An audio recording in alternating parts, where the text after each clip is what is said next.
Samba Mbaye maay secrétaire exécutif au réseau national des organisations partenaires qui luttent contre la soudure et l'endettement. ñu ngi daje Thiès parce que dafa am benn gëstu bu ñu defoon ci li ñuy liggéey ndax xam nga boo liggéeyee ba taxa ba benn saa da ngay taxaw gestu xool nag li nga liggéey ba xam lu mu jur alors ci loolu la ñu def li ñuy tuddee étude d'impact. Étude d'impact mooy xool ba xam li ma def ban jeexital la am ci ñi taxan ma koy def léegi nag ñun suñu programme dafay taxawee noo xam ni buy ñëw doon daale xaalis waaye dañuy former aw nit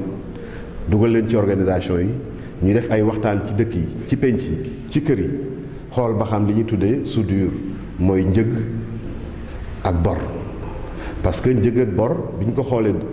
bi ñu tàmbalee 2003 la boobu léegi lay mat fukki at ak ñaata lay war a toll juróom-benn bi ñu commencé yàgg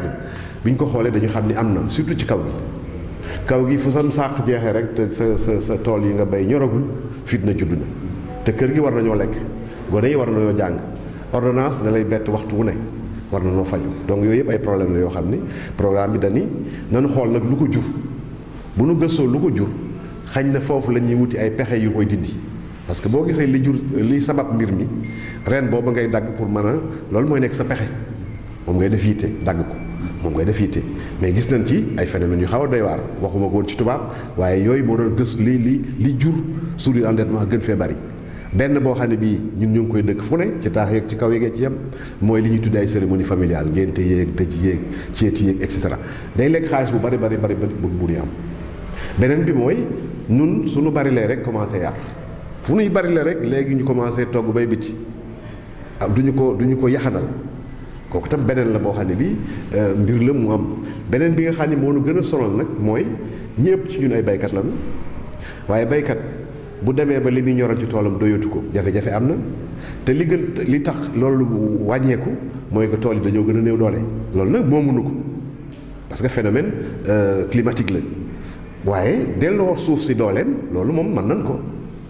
delloo si waat garab ci àll aussi loolu waras na ko mën donc yooyu yëpp lañu def ay pexe waaye ñu ni nanu jëkk a taxaw ci samp wax ànd boo xam ni dinañ mën a dimbalante te duñ ko wéer ci kenn ci loolu lañ tege calebasse de solidarité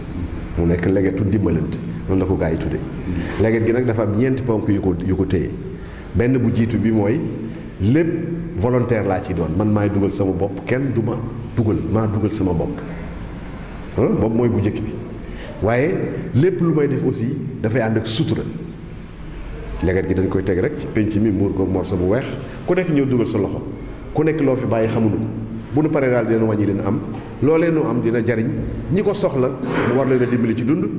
ci seen njàngum doom ak ci seen wér-gi-yaram noonu la tàmbalee muy daw nag di daw ba yëg si 2018 décembre 2018 lañ mujj am chiffres yi ñoo am tey ci réew mi daanaka 1400 calebasses ci juróom-ñeenti diiwaan loolu lu am solo la li ñu dajale ci xaalis boo xam ne bi ñoo ko moomal suñu bopp daanaka yegg na ci 200 millions su may wax ñoo ko moomal suñu bopp day mel ni lu ñu dajale ci benn béréb mais nekkul ci benn béréb dëkk bu ci nekk dañ ni xaalis bi ñu dajale ci dëkk bi waa dëkk ba lay jariñ loolu mooy tax dëkk xaalis bi yëpp day na ci dëkk yi noonu la ñuy def léegi nag bi ñu doxee ba diir bi ñu nattee dañuy taxaw net gertu xool ba xam li ñu liggéey lu mu jur tey moo tax ñu dénkoon ko d'ailleurs partenaire bi nekk Suisse moo ni lu mel noonu de bu ñu koy def na ko aw gan def ñu bokkoo ci yéen kenn ki benn cabinet bi ñu jël Angleterre la jóge ñëw ñu ne nag kooka moom xam nga du déggal suñu làkkat suñuy nàngam nañ ko booleeg benn cabinet ci réew bi amuñu cabinet mais dañoo jël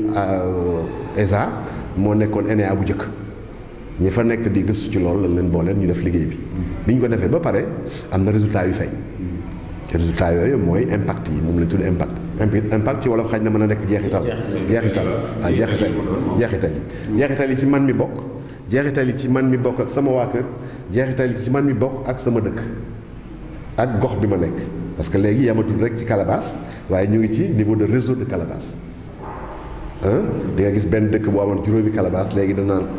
nu ngeen di fexe ba ànd parce que léeg-léeg ordonnance day ñëw de kenn ci yéen du ko mën a àttan bu boobaa ndax da ngeen di bàyyi waa ji ban koo jox dara ñu ni déedéet war na noo mën a boole suñu doole dimbali kenn ci ñooñu donc moo tax réseau juddu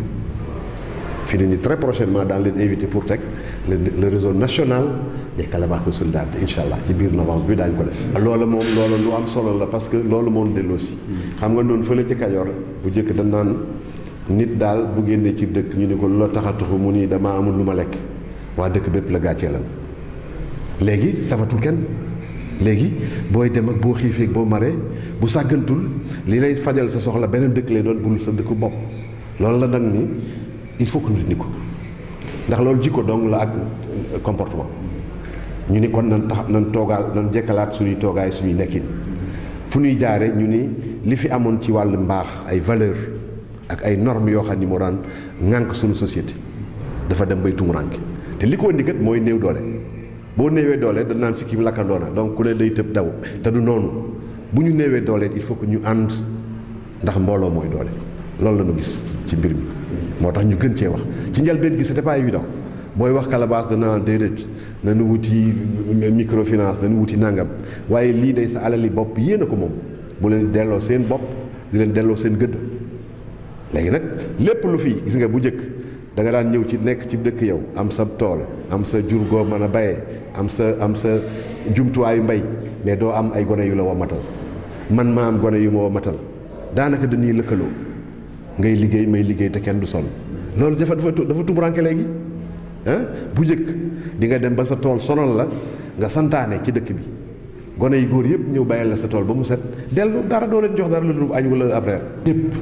gis nañ tey calebasse yoo xam ne ña ko jiite gis nañ ci koo xam ne kii dafa lompoñ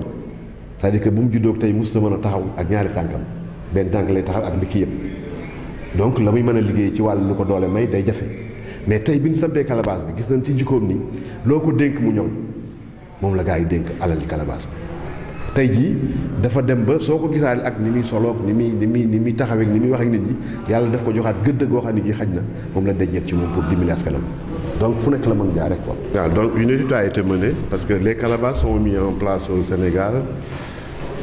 avec Action de Carême Suisse et ses partenaires au niveau national. C'est à partir de 2003 du moins que nous avons commencé à faire les études diagnostiques et on s'est vite rendu compte de l'existence des phénomènes de soudure et d'endettement au niveau national que les populations au niveau surtout des zones rurales et des périurbaines connaissaient beaucoup ces phénomènes et c'était des difficultés liées à leur faiblesse économique. Nous avons fait des diagnostics qui nous ont montré effectivement qu'il était possible de les organiser mais aussi de les permettre de développer entre eux des stratégies d'autodéfense, on les appelait comme ça. Mais l'une des principales stratégies, c'était la calebasse de solidarité. Une calebasse de solidarité a été définie comme étant un instrument autour duquel il y a différentes sensibilités qui vont mutualiser leurs efforts pour faire face à des difficultés liées à la nourriture, à l'éducation des enfants et à la santé. Et ça, c'est le début. Donc, aujourd'hui, on est réunis parce que 15 ans après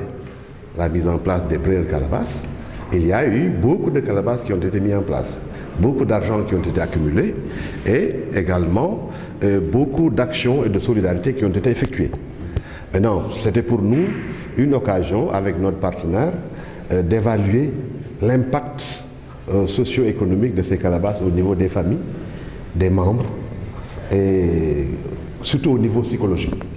Comment aujourd'hui la calebasse aide le membre à se réintégrer dans la société. Donc pour nous, après cette étude, l'idée c'est de le partager au plus large en vue de voir quels sont, à travers cette étude, les défis et enjeux qui sont réapparus. Bon, Action de Carême appuie juste l'organisation qui en fait dispose d'un tissu de ressources humaines qui fait de l'animation sociale. On ne vient pas avec de l'argent, mais on vient avec des idées. L'idée c'est, quand tu arrives dans le milieu, par quelle stratégie tu peux accompagner les gens à se rendre compte de leur situation et à elles-mêmes déjà identifier des stratégies. Donc c'est ce qu'on appelle des stratégies d'autopromotion. On ne vient pas donner, mais on vient accompagner à avoir. C'est un peu l'idée qui est derrière. C'est comme ça que ça a essaimé. Et les gens qui ont leur argent, qui servent leur argent, qui l'ont gardé, qui font face à leurs difficultés avec. Et là, de fil en aiguille, ça a commencé à essaimer dans le milieu. Aujourd'hui, comme on le dit, dernier chiffre de 2018, c'est 1400 calebasses à travers 9 régions du pays. Donc c'est déjà intéressant, avec 13 partenaires. Vous l'avez dit tantôt, en termes d'impact, qu'est-ce que cela a pu changer au niveau social? Au niveau social, c'est d'abord le renforcement des solidarités internes. Parce que on peut être pauvre économiquement, mais ne pas l'être socialement. Donc, le programme est venu recadrer toutes ces formes de solidarité qui étaient là, internes, mais qui dormaient dans nos sociétés. Donc, il faut juste les revisiter. Ça, c'est un impact certain. Il y a des gens qui, hier, ne pouvaient plus prendre la parole sur la place publique parce qu'il y avait des difficultés économiques. Ils n'étaient pas bien regardés par le milieu. Mais quand la calebasse est venue, c'est parmi ces gens-là qui ont dirigé ces calebasses. Donc c'était dans un milieu démuni. Moi j'ai peur, à chaque fois que j'ai à manger, il faut que j'aille m'endetter. Maintenant, personne ne me voit lui demander quoi que ce soit. Toutes les questions sont réglées au niveau de la calebasse. Ça c'est un premier impact. Impact social. Il y a un impact économique. Parce que autour de la calebasse, les gens ont développé des stratégies liées à la calebasse. Exemple, dans nos villages là, les chants collectifs, les dîners communs. On va dans des villages où, pendant toute la période de soudure, ils mangent ensemble la nuit. Donc moi, en tant que chef de famille, je n'ai plus de problème. En tout cas, pour faire manger ma famille la nuit, parce que c'est un dîner qui est pris en charge par le village à partir d'activités collectives. Ça, c'est déjà également, il y a l'augmentation des revenus de certains ménages. Parce qu'autour de ces champs collectifs, il y a maintenant des calebasses qui sont capables de donner des semences, d'octroyer des semences, d'aider des gens à accéder à du matériel agricole, etc. Avec beaucoup de formations sur les alternatives dans la production. Beaucoup de gens optent aujourd'hui pour des techniques agroécologiques qui diminuent plus la dépendance à d'autres choses. Donc les impacts, ils sont aussi bien sociaux, économiques, mais ils sont aussi environnementaux. Parce que de plus en plus, le programme travaille sur comment ensemble on peut mettre la main dans la gestion collective de nos ressources naturelles pour mieux les gérer, pour mieux avoir davantage. On est aussi dans les quartiers périphériques. À Thiès, par exemple, nous sommes à Kerikao, nous sommes dans le Kaolack, etc. Et à Dakar, même à Dakar, avec la phélangie pêche chez les pêcheurs, nous sommes dans les villages de pêche, etc.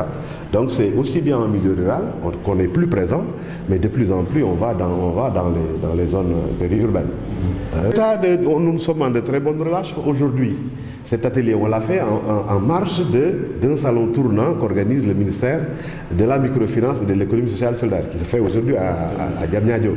Donc, nous sommes partenaires du ministère. Depuis 2016, on organise chaque année une journée nationale de la calebasse solidarité, qui est parrainée par le ministère. Ça, c'est notre tutelle, quoi. Et ça, c'est d'abord un premier pas. Mais le deuxième angle, c'est qu'au niveau de la base, chaque partenaire tisse des relations au niveau local. Parce que nous avons derrière notre organisation sociale des stratégies de réussir la décentralisation. Je veux dire quoi? Développer l'ensemble des synergies qu'il faut. Donc moi, en tant qu'animateur du programme, je ne peux pas me substituer aux populations, mais je vais les mettre en relation avec le maire, ses adjoints, etc. Les services déconcentrés de l'État, etc. Ce n'est pas un retard, c'est plutôt juste une stratégie de déploiement. Il faut pas... C'est-à-dire que l'ambition peut être trop large, alors que les moyens ne suivent pas. Donc il faut avancer en fonction de ces moyens. La coordination nationale est là, moi je suis partenaire, mais la coordination étant là, je crois qu'ils pourront mieux voir comment ils peuvent se déployer. Mais l'idée c'est d'aller vers les 14 régions. Je crois que c'est ça.